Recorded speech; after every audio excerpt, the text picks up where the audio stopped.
Today's guest speaker is Professor Jeff Brantingham of the Anthropology Department at UCLA. Now, I was just, if you noticed our sidebar, I was just conversing with Professor Brantingham about whether to mention the first 20 or so years of his work, which involved archaeology and anthropology in Tibet and Mongolia, digging up stuff, trying to figure out things like prey selection and foraging questions, which are of interest to many here. But finding, I'm told, the data to be really thin on the ground and hard to get access to, Professor Brantingham arguably overcorrected to big data approaches, where he could readily, rather than look at, say, the way a hunter might select a prey animal, he might instead look at the way a car thief selects a likely car to target, and questions like this. Professor Brantingham uses complex machine learning and software approaches, looking at big questions of cultural evolution. But in particular, he's recently and today going to be sharing work with regard to his studies of crime and predictive policing. And it should also be noted that Professor Brantingham is also the Chief of R&D at Predictive Incorporated. So with that, please welcome our speaker.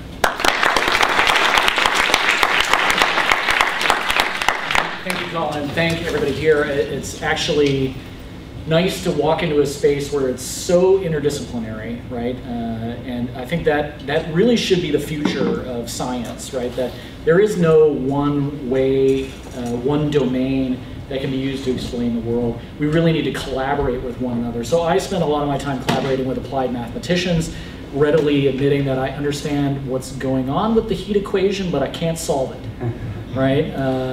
And I think that's where we have to really turn around and say there are other people that have expertise that I'm just never going to be able to master. And I could go off on this, but I think from the social science point of view, and particularly an anthropologist's point of view, the key to making interdisciplinary science success is getting off of your high horse and making compromises, right? Theoretical compromises, mathematical compromises, in order to make it work, at least initially, right? So as an anthropologist, I better keep this short or else I could go on for hours about this. As an anthropologist, you know, you're used to dealing with the world in all of its complexity. You want this rich ethnographic description of the way the world is, and you show up in the applied mathematician's office and they say to you, I can't do anything with that, right? You have to be a reductionist in many ways to work with an applied mathematician. You have to jettison many of your favored hypotheses in order to get the ball rolling. And at the same time, the applied mathematician who's used to dealing with physicists or working in a lab where they're dealing with, you know, particle flows and all this sort of stuff, they have to do away with the idea that there are exact proofs of things and step back and say the real world is a messy, problematic place where we have to deal with bad data and be willing to try to deal with that in a mathematical sense. So there's compromises on both sides, right? And I find that really invigorating, and it seems like there's a lot of interest in that here in this group. And I'm going to talk today about another aspect of that interdisciplinary collaboration that's also been extremely rewarding, right? So I was trained as an archaeologist, as Colin mentioned, and that's an area of the social sciences that is largely about intellectual curiosity, right? There isn't really much of an applied domain to archaeology. I mean, there are in some circumstances, cultural resource management and what have you, but academic archaeology is about an intellectual enterprise. In getting involved in studying crime, I've been lucky enough to see the full arc of research from you know, really theoretical questions all the way through to field experiments and then into transition to deployed tools and the founding of a company that's out there in the real world, right? So being a researcher who can see that full arc of the intellectual enterprise from theory all the way through to practice has been immensely rewarding. It's turned me into an applied scientist. I mean, I find so much rewarding in that. I also mentioned my affiliation with Predpol here so that you know that a lot of what I'm going to be talking about is also commercialized and put out there in the real world, so you can query me about you know, how that plays in the academic sphere. How do you go back and forth between sort of the commercial side of things, and how do you deal with that in an academic space?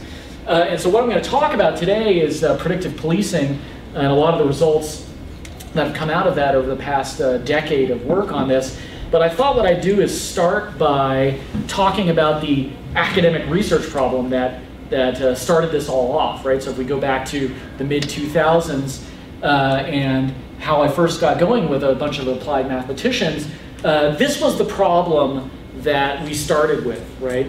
And that is the nature of crime patterns is something that is very challenging to deal with from the point of view of policy and policing, right?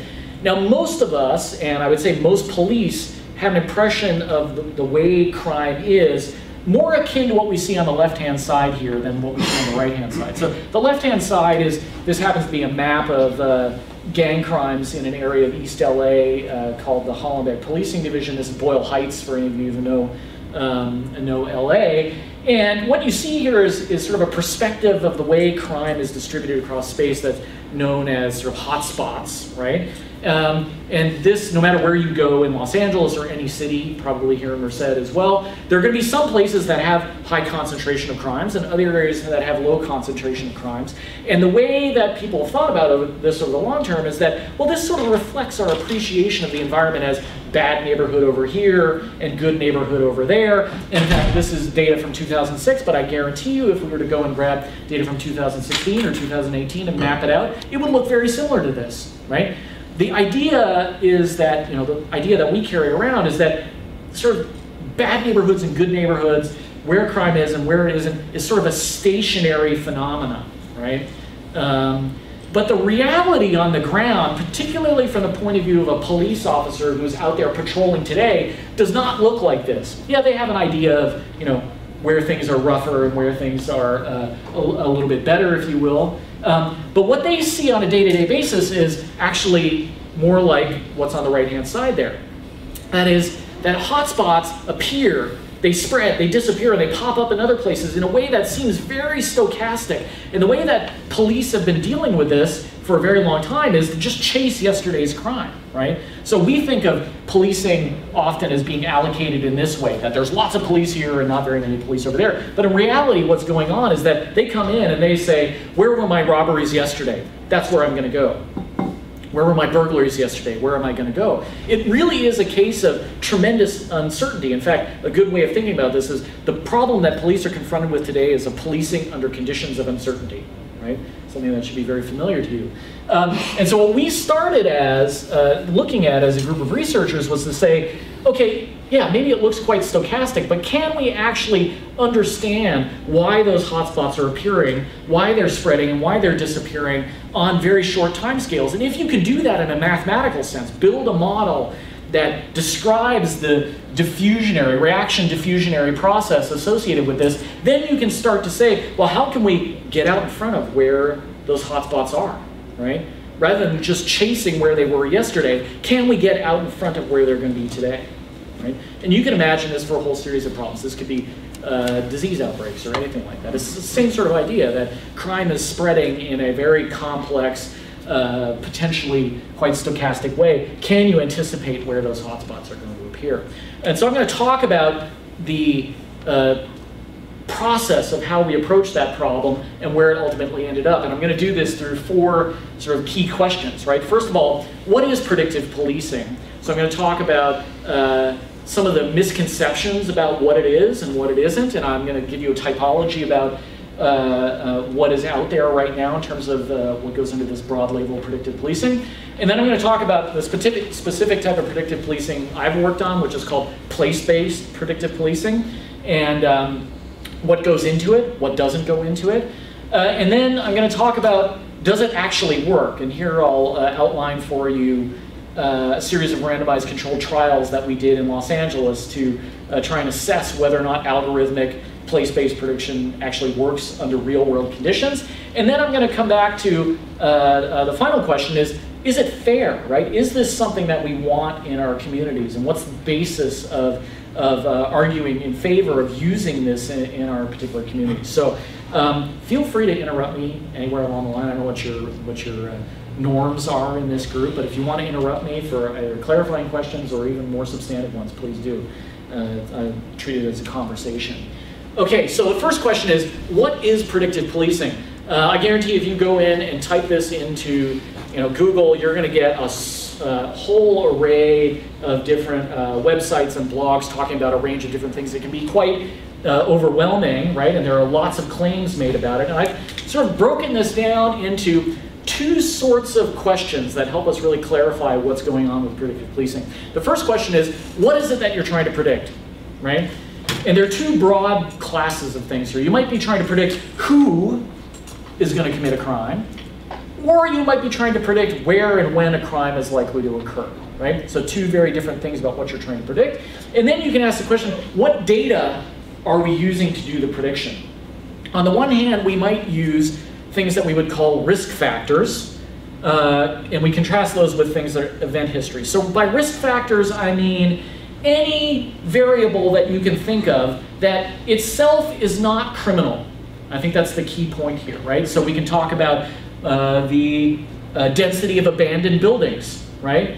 Or the street network structure, or weather patterns, or socioeconomic variables. You name it, anything that in and of itself is not criminal, but is in some way correlated with crime, or you believe is correlated with crime, you have theoretical reason for believing that, or empirical measures, I call that a risk factor. And I contrast that with what you might call event history. So this is some sort of empirical record of either where and when crimes have occurred, or who has committed crimes. So actual verified crimes, verified through the criminal justice system, if you will. Okay? And so if we put these two things together, it produces a nice little typology of four major classes of predictive policing that you see out there. So if we're using risk factors to predict who is going to commit a crime, right? This is what I would call criminal profiling, right? So this is using things like race, ethnicity, socioeconomic status, place where people live, all these sorts of things to predict who is going to commit a crime.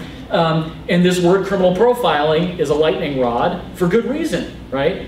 It's using a lot of things that we really don't know how exactly they're related to crime to predict who is going to commit a crime.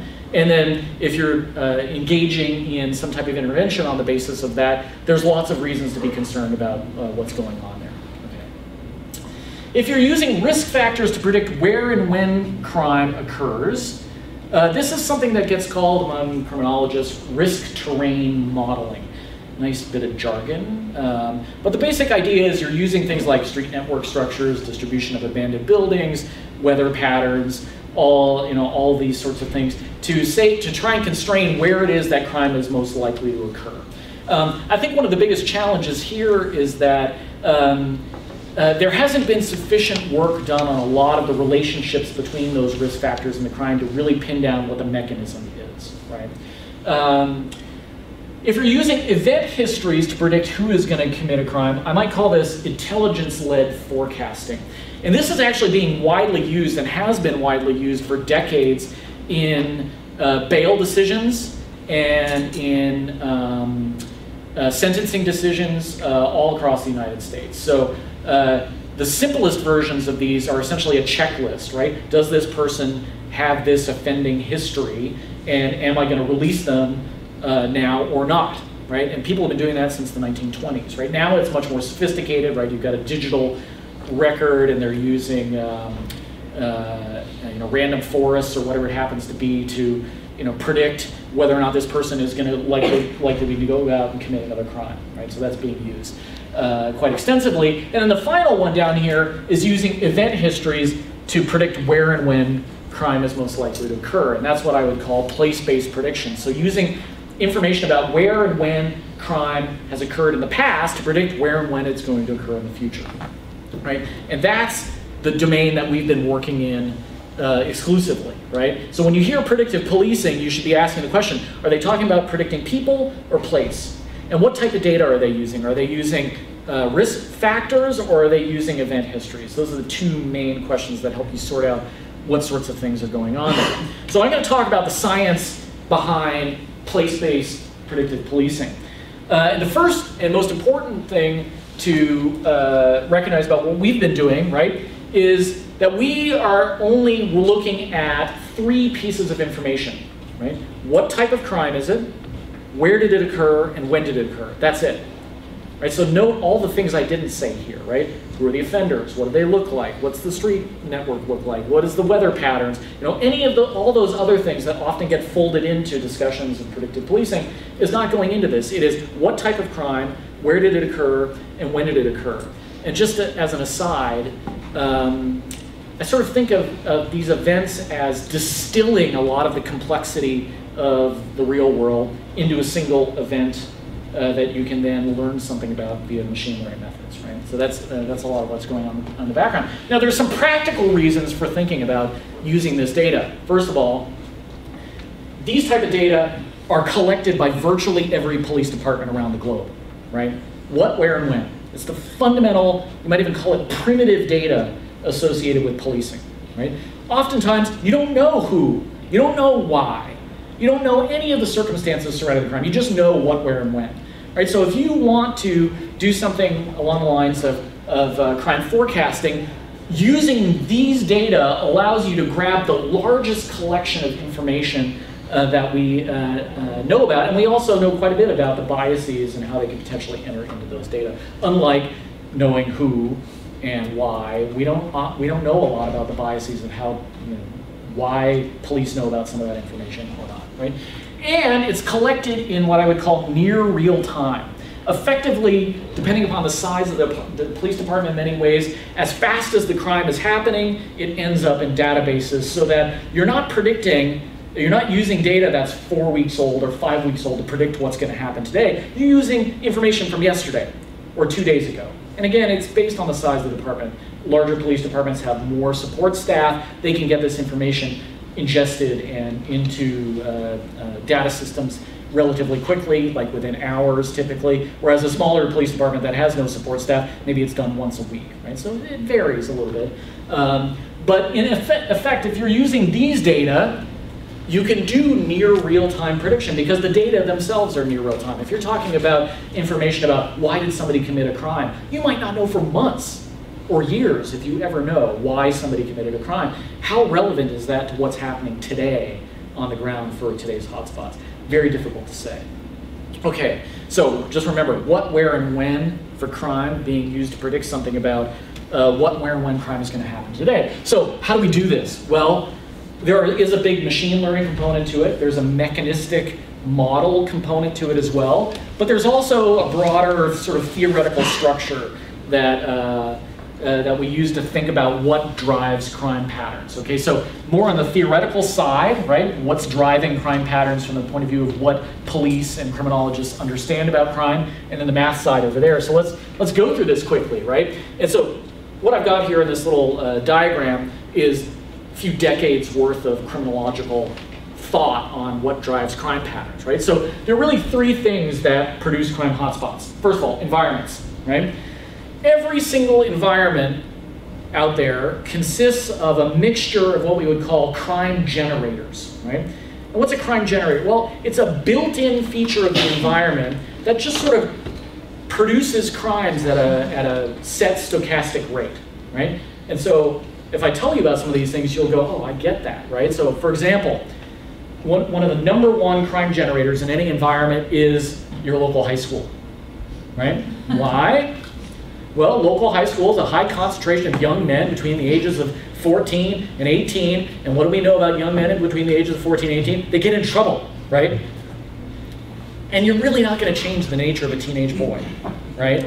So that high school, right, is a generator of crime, right? Car thefts, vandalism, smoking pot is now legal. Not outdoors though, right? In the home. Whatever it happens to be, it is just going to be a generator of crime. And every time during the school year, right, during the school year, it's just going to spew off every day, sort of probabilistically, a certain number of these events, right?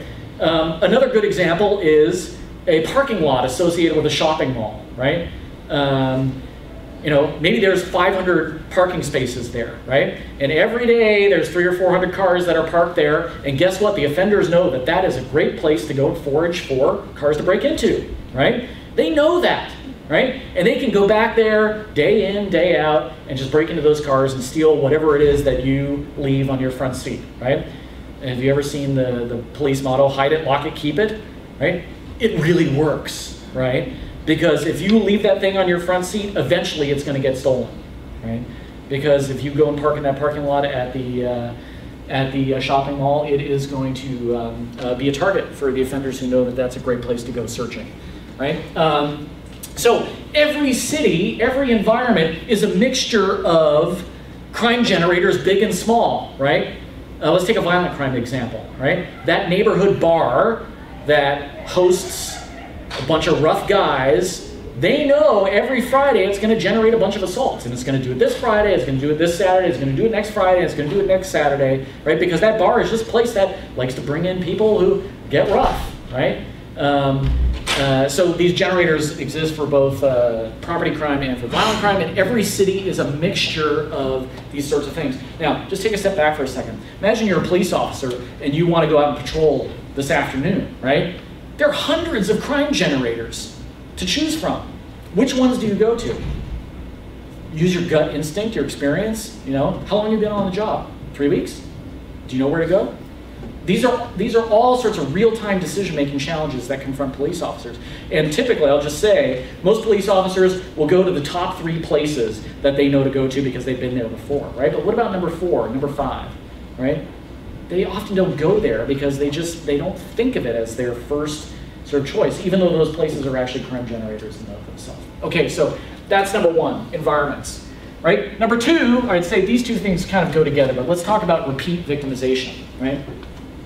There was an amazing ethnography from the mid-1990s by Wright and Decker called Burglars on the Job. You should read it, it's fascinating, right? Because one of the things that comes out of that is that burglars like to go back to the same place where they've been successful before, right? Your house is broken into, if the police officer knocks on your door, right, and says, don't worry, lightning never strikes twice, right? You've had yours.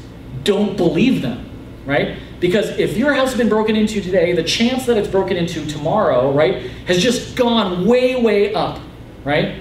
Why? Because burglars think to themselves, why should I go down around the corner to some other patch where I don't know what the risks are when I can go back to your house and steal the stuff that I didn't steal the first time around, right?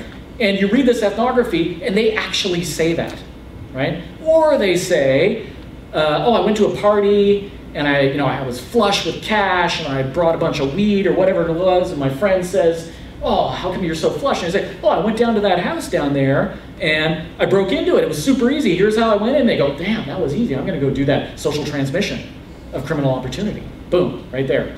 Or they say, I broke into that house because I'm pissed at Jimmy, and I'm still pissed at Jimmy, and so I'm going to break in there again and get them. And they say all these things, right? They like to repeat their successes, right? And the same thing goes for violent crime, right? If you're that guy who likes to go down to the Hell's Angel bar and get in a fight this Friday, well, maybe you got beaten up this weekend, you're going to go back there next weekend because you want to get some back, right? Or you just enjoy that. You like watching fights or whatever it happens to be, right? People like to repeat what is successful, right? And that applies to offenders just as it does to us, right? If you just went to a restaurant and you said, wow, that was an amazing meal, I bet you the chances are you're going to go back there and order something else from the menu, or maybe even the same thing tomorrow or the day after, right? Offenders are exactly like that. This is human behavior. It's not really special to offenders. It's human behavior. Near repeat is very similar, and this is that if your house is broken into, now your neighbor's house is at greater risk, right? Because and this is California, right? Cookie cutter houses, right? Where my neighbor's house is exactly the same as mine. And guess what? Humans are a product of sort of routines, right? Your neighbor also hides their valuables in their underwear drawer, just like you do. And so the offender goes in and they know exactly what to do, right? Because it's the exact same house. And your behavioral patterns, like there's autocorrelation, right? Similar behavioral patterns. Your neighbors do things a lot like yours, and the offenders know that. They learn it very quickly, and they map onto that. And then the final piece here that ties these things together is that most offenders search locally, right? They search locally for their targets, right? This idea, so there's a burglary in Beverly Hills, and you knock on the door as a police officer and you ask them, so who do you think broke into your house? And they say, oh, somebody from South Central LA came and broke into my house. No. That rarely happens, except for burglary crews. That basically never happens, right? It is a teenager somewhere, like within spitting distance of your house that broke into your house, right? Your next door neighbors, and they didn't come over to dinner at your house, but they broke into your house anyways to steal your stuff, right? They happen to like Barry Manilow, and they stole your Barry Manilow CDs, or whatever it is, right? So most offenders search very locally for their targets, right? All these things, I tell this to police officers, and they go, you know what, I kind of get that, right? It makes sense. I've interacted with offenders. I know what this is like. And I talk to criminologists, and they go, yeah, we've seen all of this empirically over the course of the last several decades, right? The question is, how do we turn it into mathematics, right? And so I have to credit one of my applied math colleagues, George Moeller, who's now a professor at Indiana University, for hitting on the connection between these ideas and the mathematics used to study earthquakes, right? Think about this for a second, right?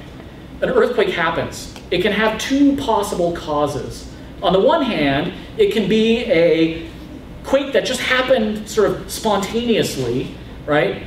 On a fault that is what we might call a 100-year fault, or a 1,000-year fault, or a 500-year fault, right? But get this, the fault is a built-in fixed feature of the environment, right? That just generates events at a certain rate. It's exactly like a crime generator, right? A built-in fixed feature of the environment that doesn't change on short-term time scales, that generates events, right? And then if it isn't something like a spontaneous quake that happened along that fault, maybe it's an aftershock. What's an aftershock? Well, prior quake triggers a follow-on quake nearby in time and nearby in space to the main quake, right? Doesn't that sound like repeat victimization? Yeah. So the mathematics is basically identical to the dynamics that describes this sort of stochastic process of generating crimes. And in fact, you could write this out as a conditional intensity function that would describe a point process, right? And this is what you would call a Hawk's point process right here, where on the left-hand side, this is your conditional intensity. You can think of this as the rate of crime at location XY at this instantaneous point in time. And on the right-hand side, you have mu, which is a Poisson rate constant that varies in space but does not vary in time, right? So different faults or crime generators distributed across space, but it's stationary, meaning that it's built into the environment, right? And then this next term here is what they call a triggering function, right? Essentially, each crime at location X and Y increases the risk of a future crime by an amount theta, and that's it. And then G, which is the triggering kernel, can be any number of functions. It can be exponential, or it can be a power function. It can be a purely model-independent function as well. They give it a whole array of things. And this is exactly the type of mathematics that is used in modeling earthquakes, and it's what we use in modeling crime dynamics as well. We've also done, this is an aside, we've also done a lot of work on the PDE type models associated with this, pure reaction diffusion systems, which is great for doing theory, but not so great for working with data. So we do this for working with data, but the conclusions are very similar in both cases. Okay, so the science is interesting, right? And of course, lots of papers come out of doing that sort of science, but at the end of the day, is it useful for police officers, right? And so we actually wrote a paper in 2011. It took quite a while to get it published in Journal of the American Statistical Association. And one of the reviewers said, this fascinated me, right? One of the reviewers said, oh, sure, your algorithm works better than kernel density estimation or some other algorithm, but you will never, ever beat a human expert in the real world, right? And we thought, huh, that's an interesting idea. Like maybe we should actually put this head-to-head, right, with a human expert in the real world and see if you can actually have an algorithm outperform that form of expert knowledge, right? And so what we had to do is design an experiment that would allow us to put that into the field. Now, a real challenge associated with that is that this is sort of a picture of what that conditional intensity function does for any one moment in time, right? It sort of produces a hotspot map of how risk is distributed today, right? At this instant, right? Having worked with police officers for a long time, I guarantee you if you would put this into the hands of a police officer at roll call, they're going to roll their eyes and throw it in the garbage the moment they walk out the door, right? Because to you as the researcher, right, this looks really important, right? Big bright red spots and big cold purple spots, right? And the police officer, they're just like, this thing is so hard to think about and use that I don't have time for this. I'm running between call and call. How am I going to use this information, right? Look at all those red spots. Which one do I go to, right? They don't have time to think about that, right? And should I ever go to a green spot or a yellow spot? No, they don't think about that. So in designing our field experiments, right, we boiled it down to a very simple tactical recommendation, which is, here is a red spot, a red box on the landscape, right, where the risk of crime is greater than anywhere else, right?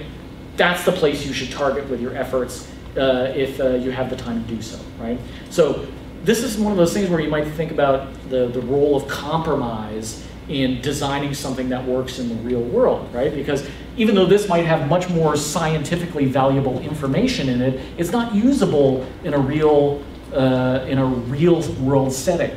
You need something that looks a lot like this, right?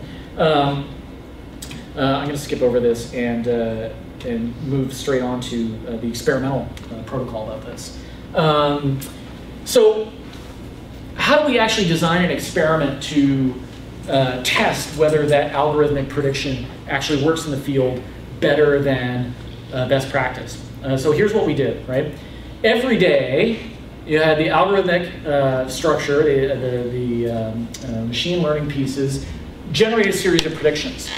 And simultaneously and independently, you had the crime intelligence expert choose a bunch of places on the landscape where they thought the risk of crime today was greatest, right? That was the only directive they were given. Use any and all information you have, criminal intelligence, crime reports, whatever it happens to be, your own personal knowledge, choose those places, right? They got to choose 20, the algorithm chose 20, right? And then, on a random basis each day, police officers got one or the other, right? And here are two examples, right? Which one is algorithmic and which one is not, right? You'd be really, to make a long story short, you'd be really hard pressed to know which one of these was produced by the intelligence expert and which one wasn't. And in fact, at the end of the day, the police really didn't care. They're just like, yeah, boss, you want me to use this in the field, I'll use it, right? That was sort of their appreciation. But the point of this, right, is to randomize across different circumstances so that you're trying to control for all those confounds that might come into policing, right? So the same police officers, someday policing with algorithms, someday policing with the best practice. Some Tuesdays have the algorithm, some Tuesdays have best practice. Some evening shifts have algorithms, some evening shifts have best practice. You're randomizing across all of those potential differences. And so the only other thing I'll mention about this is this key point here. And that is, the only thing we do not do for them is say anything about tactics, right? So this is not an experiment about what type of policing works best. Community policing, problem-oriented policing, order maintenance policing, environment. It's not about those tactical choices, right, or strategic choices. It's about whatever the strategic and tactical choices police officers make, and you can imagine it's kind of random from one day to another. Not random, but you essentially random allocate across all those tactical decisions by randomizing for day. It's really about, are you predicting where and when crime is most likely to occur better than best practice? And when police go and do something in those places, does it have more of an impact when the algorithm is driving prediction versus when the crime best practice intelligence officer is doing it? Okay, so the first part of the experiment was just a test of predictive accuracy. So no policing. Right? Yeah, there are police out there in the environment, but they're not using the information, right? We're just looking day in, day out, which one is predicting better. And what do we find? This may be not so surprising, right? That is, across the board in 5 different contexts, 2 in the UK and 3 in Los Angeles, you're boosting the amount of crime that's predicted over the same number of prediction locations by about a factor of 2. Right, so you're doubling the amount of crime you're predicting in those little red boxes out on the landscape, right? Why is this, right? If I talk to crime analysts about this, they get really agitated by this. You can imagine, because you're saying, listen, no matter your best practice, right, the algorithm is is doing a better job at predicting where and when crime is likely to occur. And nobody wants to hear that a machine is doing a better job than you at predicting where and when crime is most likely to occur.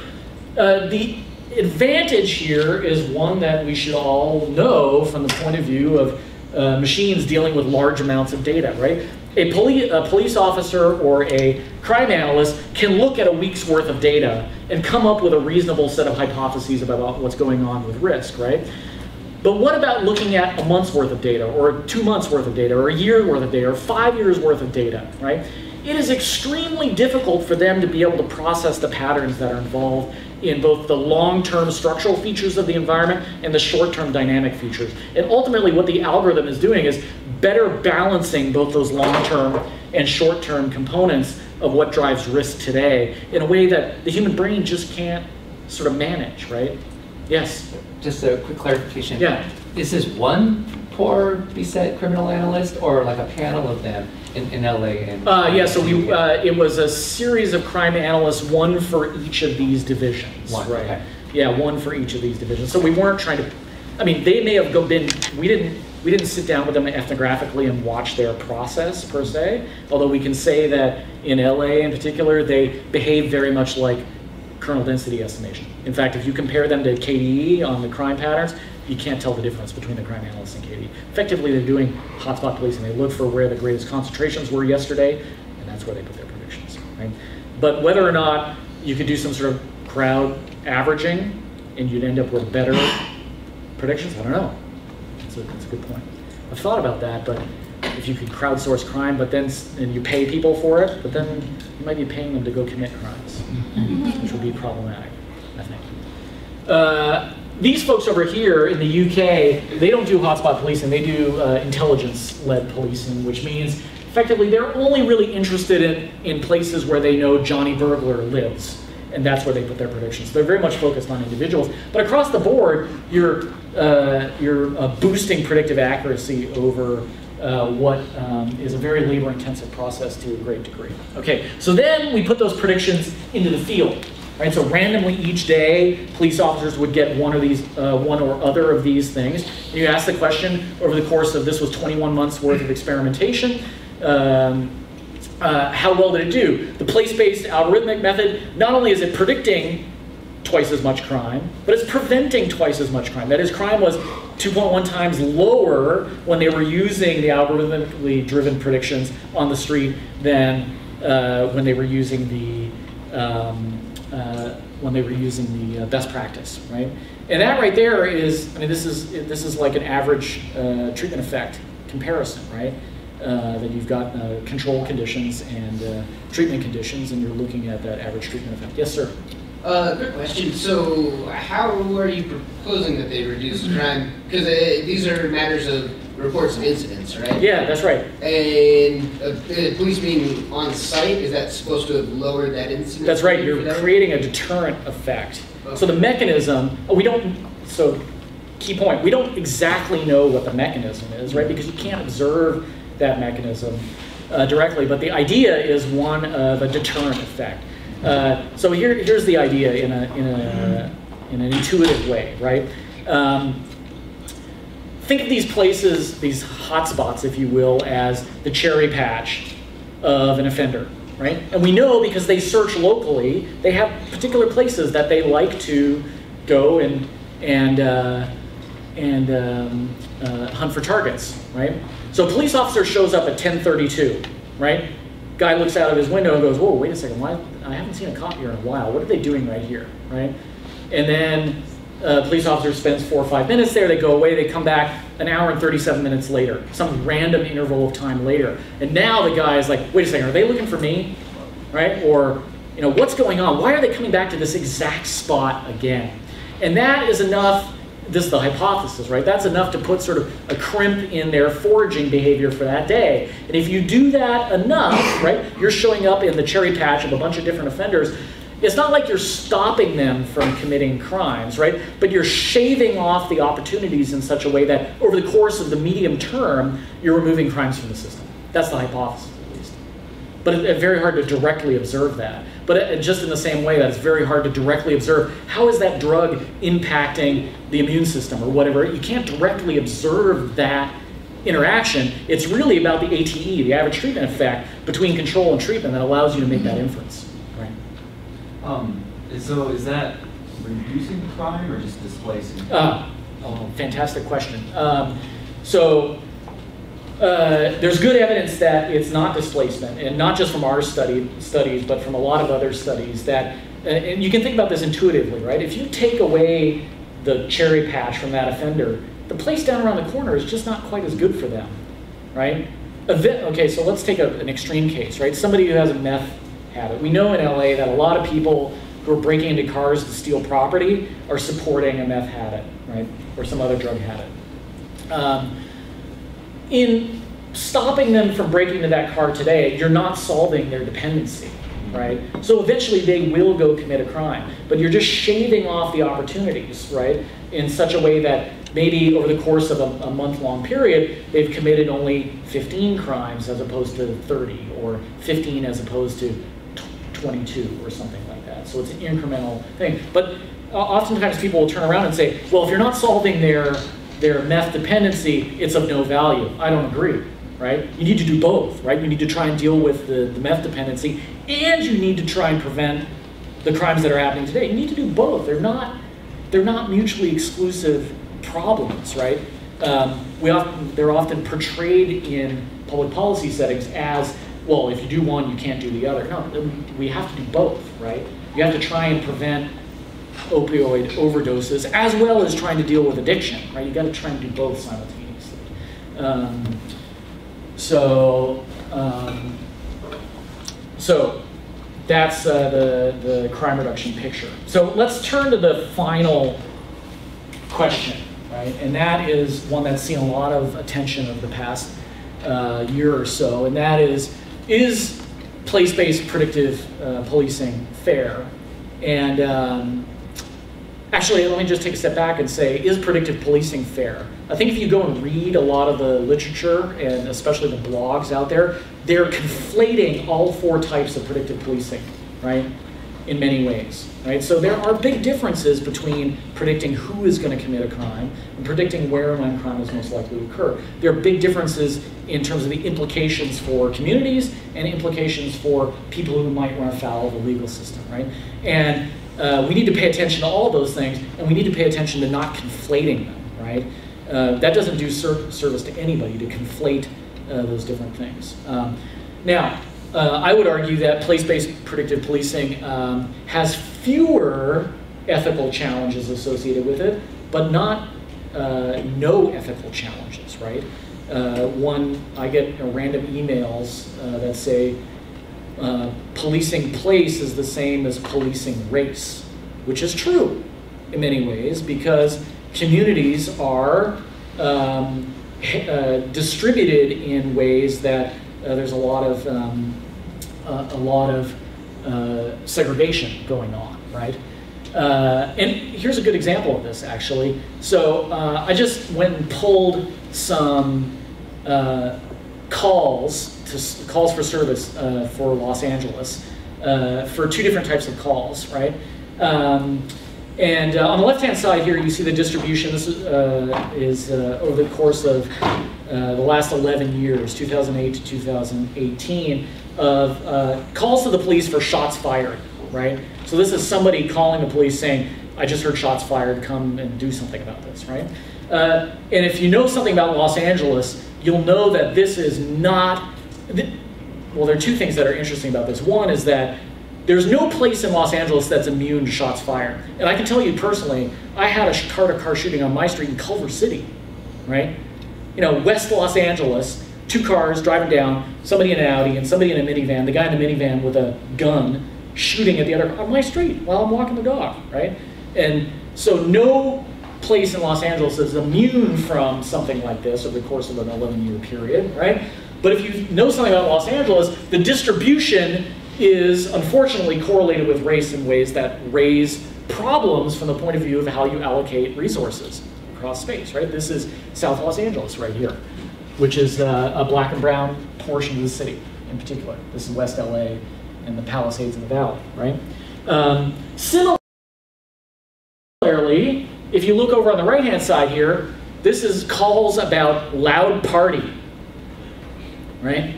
Calls about loud party. It's also not evenly distributed, although there's some different hotspots when it comes to loud party. Venice, for example, that big red dot, you know, Venice Boulevard, or Venice, the beach, lots of loud party. But there's also concentration towards areas that are lower in socioeconomic status and have larger minority populations, right? And these are two radically different types of calls for service, right, for police, that are correlated with protected characteristics. And that's a key problem, right? Because if you think about it, what's happening here, right, is a member of the public is calling the police and say, please do something about this. Shots fired, or party, or whatever it happens to be, right? And if police respond to that, they're responding in a way that's correlated with protected characteristics, right? That's problematic in some ways. Those data are also making their way into reports of crime. So a call comes in, right? And police go to that and they say, right, there was a shots fired, or no, that was some other thing, somebody firing off firecrackers or whatever it is. And then there's a verified crime that comes out of that process. It is also correlated with protected characteristics, right? There's a really important policy point associated with that I'll come back to in a second here. Now, oftentimes what people really think about when they think about the impact of policing on those communities, right, is they think about, okay, how does this impact the person who gets arrested or the person that gets stopped and searched, right? And those are absolutely important questions, right?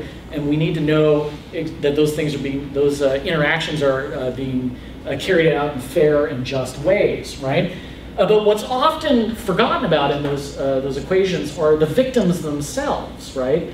That these calls are coming from people who are saying, come and help. They're calling the police to say, come and help me with this problem, right? And it's correlated with protective characteristics, right? And so I like to think about some of these problems in a very ethnographic way, right? Let's think about some of these victims, and you have to ask yourself the question, right?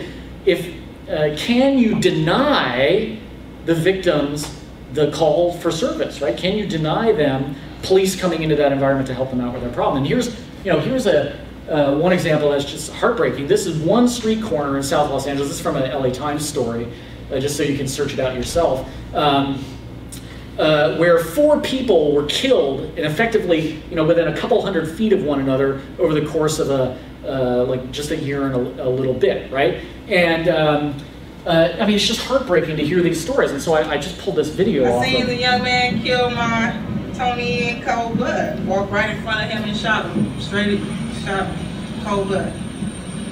No understanding. I don't understand why. He wasn't dressed like a gang member. He was coming from the barbershop. So, I don't understand.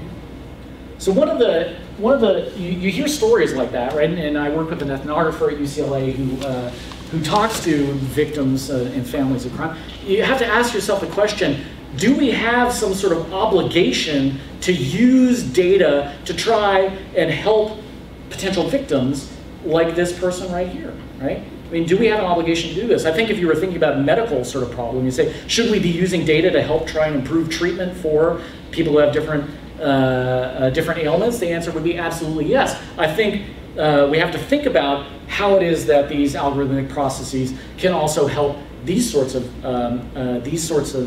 challenges for the victims. So the point I'm trying to make here is that it's not just about what happens to offenders, right? It's also about what happens to victims, right? There are two sides to the equation, and in many ways, there are conflicting interests there, right? Conflicting interests between people who might get entrammelled in the criminal justice system and the victims who are the victims of those crimes. So we can come back and talk about data and data bias in a second here, but I wanted to point out that at the end of the day, it really is about assessing whether or not there are the expected impacts from the point of view of biases that would concern us with respect to how these algorithmic processes play out in the field, right? So, you might be able to come up with a scientific a model, an algorithm that predicts something in a fantastic way. You put it in the field, and it has horribly biased outcomes, what should we do about that? Just because the science is good, keep using it? Absolutely not, right? It should be a process of debate and saying, okay, does this work? Does it achieve things that we need it to achieve in spite of the costs, right? I mean, think about the way that medicine works, right? I can give you this drug, but there are potential costs associated with doing this, right?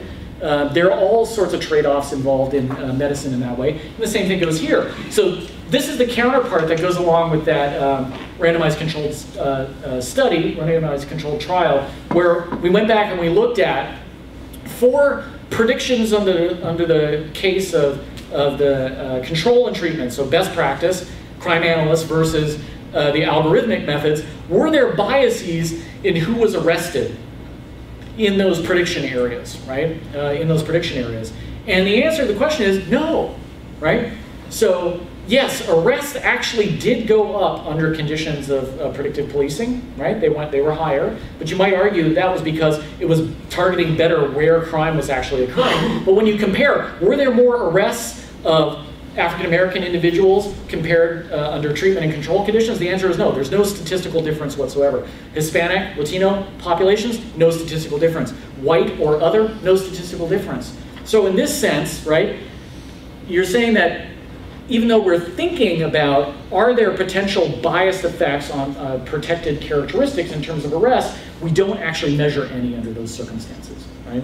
So, so in that case, you'd say, okay, yes, people are being arrested. There's nothing, I don't think we're arguing for a world in which arrest doesn't occur, right? I mean, I think arrest is something that is going to occur under a variety of circumstances. What we want to be aware of is this type of system producing biases that are unfair, right? So there's one more step that we can do to look at this. We can say, well, what if we want to take, yes, I'm sorry, question. So overall arrests went up? Yes, overall arrests went up. But What is that? But the blue is lower than the red, or is Yes, so higher than the red overall. yeah, so these are arrests in the prediction boxes themselves, right? As opposed to arrests overall, right? So you can't compare them directly off of this one slide. Oh. Yeah. Okay. So there's one more thing you can do. You say, well, okay, the arrests are one measure of the outcome, right? Is the outcome biased from the point of view of arrest? But there are many other ways in which you can imagine biases occurring, right? So one example would be, so it's not just about arrest, it's about exposure to policing, right? So just having police present in the environment is in itself a cost, right? It's like, I'm sorry, yeah. I just, to go back to the last slide Yeah. one more time. I was just thinking about what you just said. So this is just arrests within the prediction boxes. yeah, sorry, no, these are, sorry, I got this backwards. These are arrests overall, right? And the arrests in the prediction boxes show a very similar statistical pattern of no bias, right? But arrests went up overall in the prediction boxes. Yeah. Maybe I'm not following you, and maybe it's So they're tired, two, so yeah. maybe my fault. No, it's okay, But, ask the question. but when you compare all arrests across sort of the city Yes. with best practices versus place-based. So you can only do this for the experimental regions, right? Under control and best practice conditions. That's fair. Yeah. So, and within that, Yes. so clearly in the best practices, they're not looking in the same places as the place-based. They're not looking, well, there's some overlap, but no, Right. they're looking at different places. Yeah. Yeah. But the total numbers are the same in this data. So how, Yeah. so just, can you go over again They're very how they they're- got there? You mean the total numbers between control and... Yeah, best place-based. Yeah, best so, practices. I mean, one way, so, I mean, it is, the empirical evidence is what it is, okay? So why are they so very similar to one another? One way of hypothesizing about that is that there's some sort of capacity for arrest, right? Like carrying capacity for arrest, right? And on any given day, they've got the capacity to engage, you know, to have 4 arrests or whatever it is, right?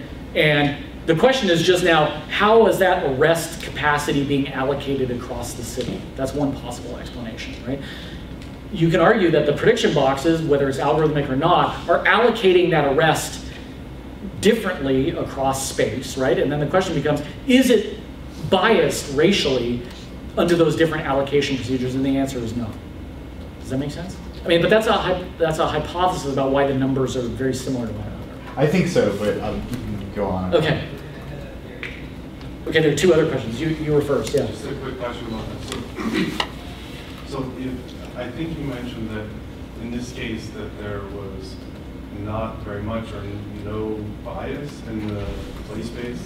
And I'm just wondering, I mean, is it that there's no bias, or it just has the same amount of bias as? Oh yeah, sorry, yes, you're absolutely right. So go and read the very first lines of the paper, right? The paper says, this does not tell us whether or not policing arrests are biased, right? That's not saying they're unbiased. This is just saying that predictive policing does not introduce any new biases.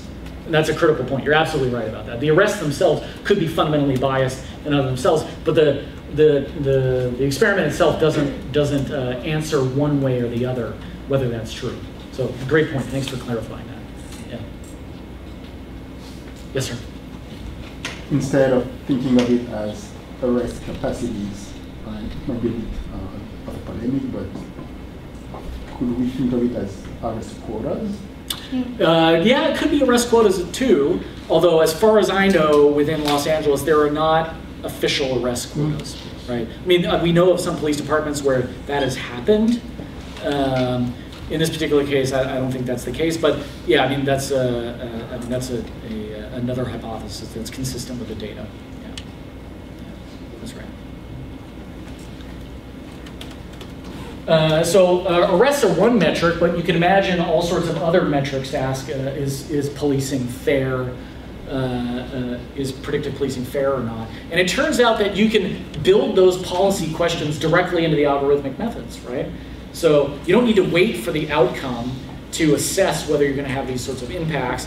And I should put the reference up here. I'll send it to Colin so he can pass it around, or you can get it off my website at UCLA, where you can include bias directly in model estimation, or sorry, include ways of testing or controlling for certain types of bias or fairness directly into model estimation. And this is just a log likelihood function here used for estimating the model. I won't go into the mathematical details, but the point is over on the far right-hand side here, you can include a fairness penalty that it enforces some type of criterion on model estimation. So we have a paper that looks at two types of fairness, and you can include many types, but let's just take one that's been in the news a lot lately, which is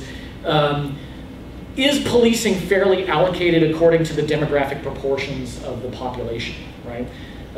And so I don't know how many of you saw this story in the LA Times about car stops where something like 40% of the stops are of African Americans, but they make up 9% of the population in LA, something like that, right? The claim that's being made in that article, right, is that it's fundamentally unfair because African Americans make up 9% of the population, and they're being stopped at a much higher proportion, right?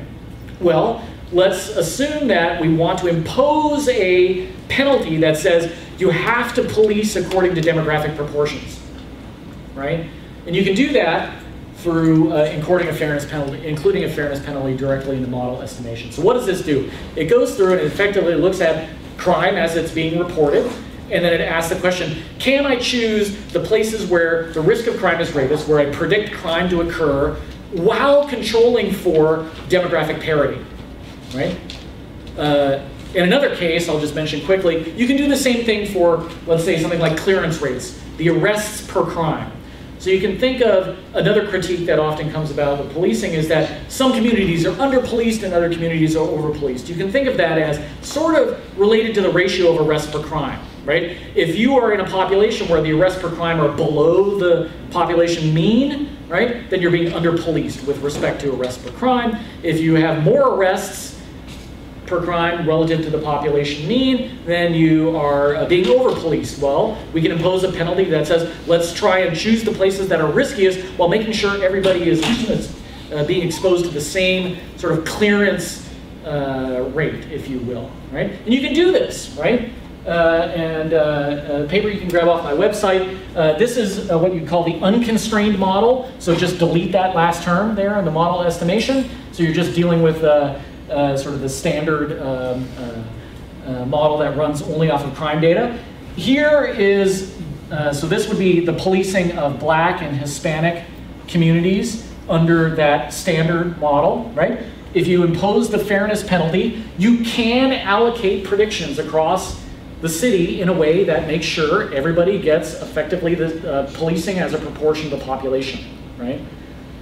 And the same thing goes, you can police to try and equalize clearance rates, so the arrest per crime is very similar. But interestingly enough, if you go from here to here, what happens? You're increasing the amount of policing in Hispanic populations because they have a much lower clearance rate relative to the population overall, right? There's not much change in policing of Black communities in this area.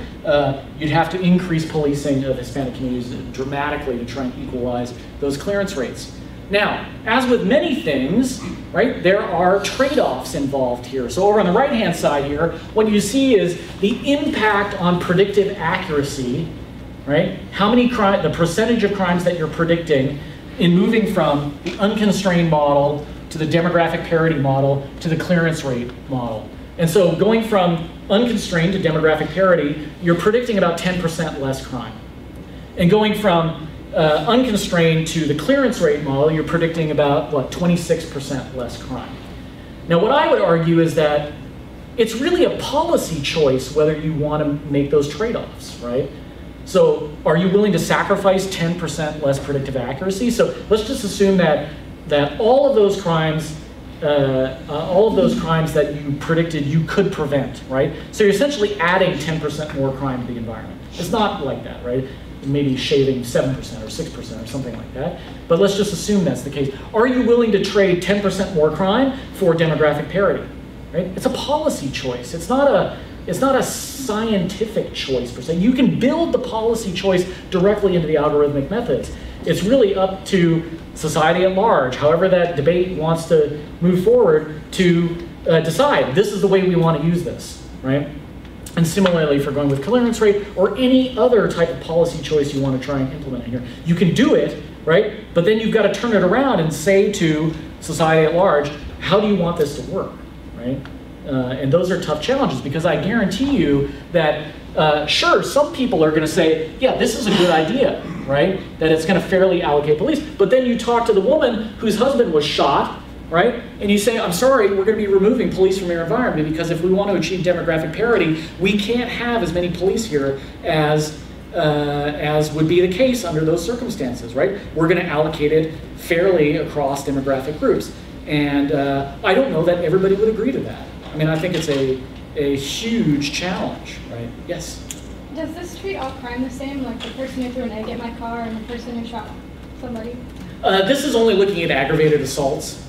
This is only for violent crime, but you could do it for anything. You could construct fairness penalties across different crime types. So let's take a good example, right? I think this was in the abstract for this talk, right? It's a huge irony of policing, right? That the number one thing people call the police about are quality of life crimes, right? The number one thing people complain about is policing quality of life crimes. What do you do with that, right? So if somebody calls up and say, there's somebody pissing on my front yard, right? Come and do something about it. I'm sorry, we don't police quality of life crimes. Well, that person, to them, most people are disturbed most by quality of life crimes. They really are. I mean, that's the one thing that they complain the most about. And yet, how do you deal with that, right? Do you want people to police it or not? I don't have the answer to that, by the way. It's not an easy problem because, you know, if it's your son who's being ticketed for drinking in public, you're pissed. If it's the neighbor across the street who's drinking in front of your house, right, you're happy that they're getting a ticket, right? So there are lots of sort of small-scale contradictions that are involved in that circumstance. Yes, ma'am? Just what's clearance-based? Clearance-based is, so clearance is an idea that, so there was a crime, an assault occurred, right? You arrest somebody for that crime. So that's a clearance of that crime. So it's sort of a proxy measure for the level of policing, right? So if lots of crimes are being cleared by arrest, you've got lots of policing. If few crimes are being cleared by arrest, you've got less policing overall. But it's an imperfect proxy. Is that assuming all are correctly arrested? No, it is not assuming that at all. But if you look, I mean, if you look at the data, so we are only doing this by matching this event has an arrest. You assume that arrests are being made in such a way that they would be sustainable in court, even though most arrests never make it to court. Yeah, so it's imperfect. Yeah. How many police departments use this predictive policing? Something about 50 or so. Yeah. Do you know how many of them incorporate fairness penalties? None. And the reason is that most of the time they'll say, you mean you're going to give me something that predicts less crime and makes my police officers less effective at preventing victimization? And they say, I'm not going to accept that, right? Because they see their mission as preventing victims, right? Now, is that the end of the story? Is that the end of the debate? No. But there has to be a viable mechanism whereby people can say what they want. And I don't think that exists very effectively right now. I don't know if any of you have ever been to a police commission meeting. It is not necessarily a productive environment for debating these things, right? You would hope that there would be a better mechanism by which it could occur. Yes? So this might be a better question to end, feel free to put it off, but yeah. preventing and deterrence and that graphic reduction in crime, I was thinking of this possible paradox where for each crime that's deterred, you're losing a data point from your model. Yeah. So there's got to be some point where those are going to cancel out. If you're predicting really well, then the next day you have nothing to predict on. Yeah. And so it would seem at some point it would balance out. The crime's just going to move around in a way where... Yeah. So that's a great question, and in fact you can investigate it theoretically, right? By thinning the data points that you have until such a point that you arrive at just whatever is left over is random, right? If only we could arrive at such a world, right? In most circumstances, the amount of crime that's present in the environment, you'll never be able to reduce it to that point at which it becomes just truly random. I mean, that would be an ideal world. If the crime that's left over is just purely stochastic Poisson process in space and time, that would be the best that you could hope for. Doesn't happen. I'll just say that in LA, this has been deployed for 8 years.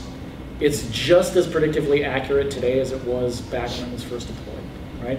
So basically, I mean, this is a machine learning process, right? New data comes in, the model is refit to the data, new predictions are made, it's constantly staying ahead of how crime patterns are changing in such a way that predictive accuracy has not degraded over time. Now, that says a lot about how much crime is going on in LA. I mean, think about it, 69,000 shots fired in 11 years.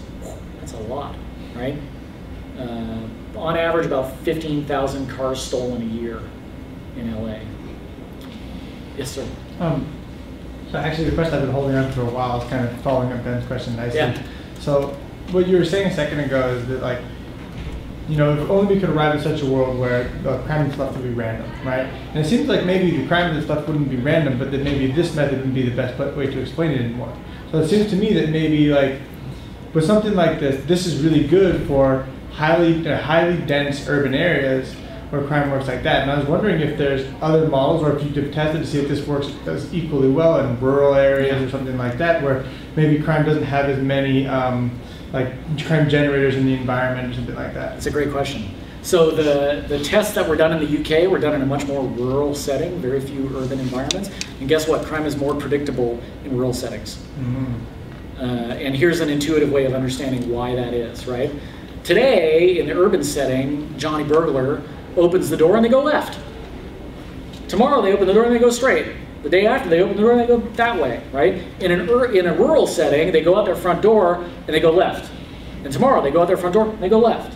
The day after, they go out their front door and they go left. The distribution of targets, the foraging patches, are far more limited in a rural setting, and as a result, crime is much more predictable in rural settings than in urban settings.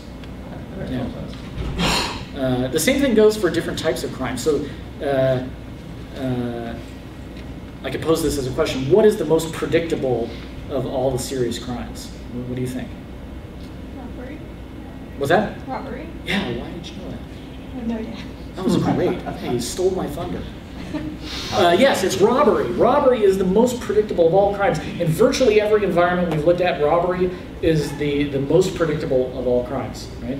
Now, we don't know why exactly, but a hypothesis for why that is the distribution of where robbery works is far more limited than the distribution of where burglary works, right? The patches where robbery is going to be a viable strategy are just far and few between in an urban environment even. So it's typically double the amount of predictive accuracy relative to burglary, right? Just because the nature of the target distribution is very, very different. So I think that was it for me. Yeah. I've got a few concluding points, but they're basically points I've made already. Yeah. Follow-up is the least predictable petty crime? Because the distribution for where that can happen is so vast. Yes. In terms of theft, yes, it tends to be towards the bottom, right? Just a little bit less than burglary overall. Interestingly enough, theft is something that police departments don't want to predict for because it is so voluminous and because there are so many circumstances wherein they can't do anything, right? So much petty theft is shoplifting, and they get called and they take a police report and they say to themselves, I can't do anything about this, because most shoplifting is covered under loss prevention policies and procedures, and the police have no role to play in preventing that crime other than taking the police report, right? So they don't like to predict for it because they can't police for it, right? So that's something that they typically they aren't interested in. Yes, sir. This might be a too aggressive a way to phrase the question, but I can't think of a better way to say it. At the start of the talk, you were differentiating between the categories of predictive policing, right, criminal profiling, and place prediction and all that. Yeah. But at the end of the day, when it comes to arrest, that's all filtered through the biases and beliefs and values Absolutely. of the individual police officer. Yeah. So when you have this no new bias introduced by engaging in place predictive policing, like you're doing, aren't you just spreading the same cognitive criminal profiling that it goes on by individual police to just different places, so that even if they're in a different demographic makeup environment, they're still looking for member of two acts. You just change where they're doing it. Yeah, no, that's not an aggressive question. It's a great question, and the point is, or the simple answer is yes, right? And this is why the term predictive policing is really useful, because it helps separate two things: forecasting where and when crime is most likely to occur, and the policing tactics that are used in the field, right? So there are two questions to ask. Are the policing tactics fair? Are there implicit biases going on? Are there tactical misalignments going on? Absolutely. What do we do with that? Do we fix the algorithm to fix use of force? No, right? You have to fix that through training, right? And bias training, and procedural justice training, and all of those other things, right? Now, they interface from the point of view of where it is that police are occurring, right? But they're sort of separate things. Here I'm asking the question, is the allocation of policing, good or bad, fair, right? And the answer is, well, under the unconstrained model, if we're using a demographic parity model, no, it's not fair, right? But my point about that was, is demographic parity the standard that we should be using? It's not clear to me immediately that it is, right? Under some circumstances, yes, but under others, not, right? Should we fix tactical problems with policing? Absolutely, we should, right? But they're connected but separate sorts of problems. Back there and then too, yeah. So actually, just as a follow-up to that question, there seems to be a detection issue also coming into play here. Yeah. And so if your estimations on whether or not the predicted crimes will, or the accuracy of the predicted crimes will be reduced relative to policing system that we've recognized has racial biases built into Right. it, can we be certain that we would actually have that reduction in overall crime prediction, or is it the case that we might be prompted to look in other places where there is crime occurring that goes undetected in some respect? So if I'm understanding your question correctly, it's the question is really about what's the source of a crime report, right? I think the one big misunderstanding that appears in the media all the time is the assumption that police are the primary sensors that discover crime. They are not.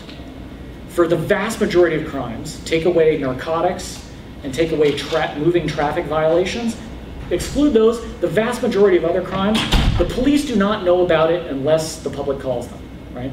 So you have to ask the question, what's the bias involved in people calling the police? Now that's a very important question.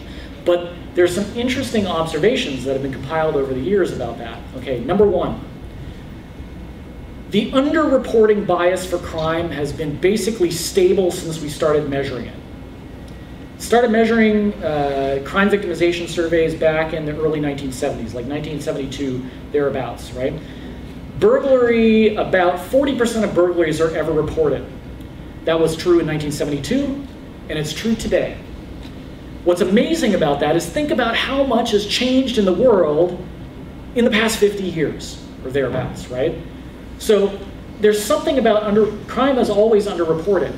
It's incredibly stable over time. The only crimes that have changed with respect to that are sexual assault, which I think public education campaigns and all these sorts of things have upped the willingness of people to report this. That has gone way up over that time period. And car theft. Why? More people with insurance, and you need a police report in order to get insurance filing, right? And so, tremendous stability over time. The second thing is there is a tacit assumption that the reasons for underreporting crime are correlated with protected characteristics. Okay, that sounds like a very academic way of saying different racial ethnic groups report crimes for different reasons. Well, there are three things I should say here, right? There are some differences, but they're not as big as you would think they are, right? So why do people underreport crimes, right? They don't trust the police. That's the number one that people talk about when they talk about why is crime data not valid. Because they don't trust the police, and therefore they're not reporting the crime. That's only one reason. Other reasons are, I'm working 3 jobs, and I don't have time to wait for the police, right? Because my boss is not going to understand that I had to wait for the police to report that crime. Or, this sounds tongue-in-cheek, but it's very real, right? They stole my Barry Manilow CD, and I really didn't like that anyways. Thank you for taking it off my hands, right? I mean, this happens to a lot of people, right? You probably have some junk in your garage, right? If it was stolen, you'd be like, you know, they actually did me a favor, right? Or you're engaged in some other kind of criminal activity, and yeah, sure, you lost something that was important to you, but if they come in, they're going to see something else that you don't want them to see, right? Or there are a bunch of other reasons like that. Another classic one is, sure, my boyfriend beat me up, but that was not nearly as bad as the last time he beat me up, and therefore I don't perceive it as a crime, right? And the thing is that every single neighborhood, regardless of what their protected characteristics are, has all of these things going on, right? The narrative is that, well, this community only underreports crime because they don't trust the police, whereas this one only underreports crime because they can afford it. It's not true, right? And then the final thing I'll mention, I can send you a reference to this. It was a Bureau of Justice assistance study done back in 2012 showing that, you're going to be surprised by this, right? Okay, whites underreport crime at a greater rate than Latino populations, and Latino populations underreport crime at a greater rate than African American populations, right? So if anybody's underreporting crime more than anybody else, it's the people in Pacific Palisades, right? Why? I don't know, for many different reasons. So it's often not the way the narrative says it is, right? That's an interesting phenomenon. Yeah. Just as a quick follow-up to that, when you're estimating the loss of accuracy in your model's prediction, yeah, is that going to be, is that based on, for instance, historical data where you say, hey, if we train the model on fairness and this data set up until 2016, and then we ask what happens in 2017. Based on that same sort of, based on the same reporting statistics. So, are you not saying, hey, we lost 16% as evidenced by today's rates of observations? There's something called the predictive accuracy index. It's sort of what criminologists use to deal with this. And effectively, what you're doing is you're comparing to random prediction. And that's the standard. In one environment, it allows you to carry measures of predictive accuracy across time. It doesn't work so well across space. You can't compare predictive accuracy from point A to point B very well because of random is different in each of those cases. But within a given region, you can measure the change in predictive accuracy over time quite well. Yeah. So we have a convention here. The grad students go first. Okay. There's been so many questions and not the crisp Q&A moment. So I just want to encourage in the last 7 minutes or so, if faculty have questions they'd like to pose. Yeah. I read a headline, but I didn't read the article, and it was about when will we start treating rich crime. Like it's treated like a misdemeanor, and like poor crime is treated like felonies. Yeah. And I was wondering, all of this policing is like physical policing. Yeah. Which like blue collar crime or something. Does this like extend to like white collar crime or cyber crime? Yeah, I mean it really depends on the circumstance that you're talking about, right? So. So it hasn't been applied to white collar crime. Whether it could be really depends upon understanding the dynamics of those events or how they current time place. White collar crime has a huge underreporting problem, right? If choose your Fortune 500 company and you find out that there's been a major fraud inside your company, right? There's huge incentives to try and hide the fact. I don't know if you legally can hide the fact, right? But certainly people delay a long time in how they're reporting. There's a huge underreporting problem, right? It's become, this is a digression, but it's becoming increasingly challenging to police those problems because they are transnational, right? And I would say police are just ill-equipped to deal with hackers from Belarus or wherever it happens to be. They are. I mean, they can't do anything about it. Right? So what policing is under those circumstances, I don't know. And the final point I'd say is that even if, even we do agree that we need to do something about policing white collar crime, right?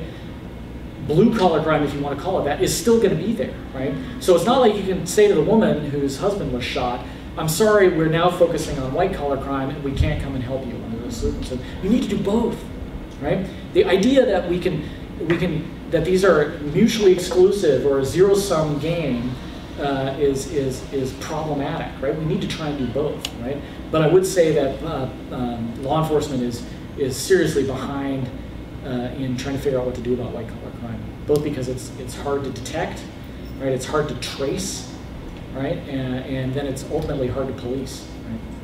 Yeah. But just it's like a good time to sort of jump on this because I've been thinking about something like this for a while throughout your talk. There's these two kind of opposing, or at least two, opposing feelings that I have about the police. The one is, they're really important for enforcing community norms. Like you talked about quality of life crimes. Yeah. These are community norms. On the other hand, there's like a famous quote from Voltaire, right? That the government exists to protect the rich from the poor. Sure. Right? And when a lot of emphasis is focused on sort of maintaining this kind of low-level crime, while sorry, say that again. Not maintaining the crime. Focusing on, let's say, the blue-collar crime. Right. I guess it's not really an academic question per se, but just how do you think about the reinforcement of structural inequality that this may engender? Yeah. So I think I think we need to think about the short-term needs, right, and the long-term structural biases, right? So if you call the police about a party, your neighbor's having a party, it's 3 in the morning, they're breaking bottles in your front yard, right? You sort of have an expectation that they're going to come and do something about that, right?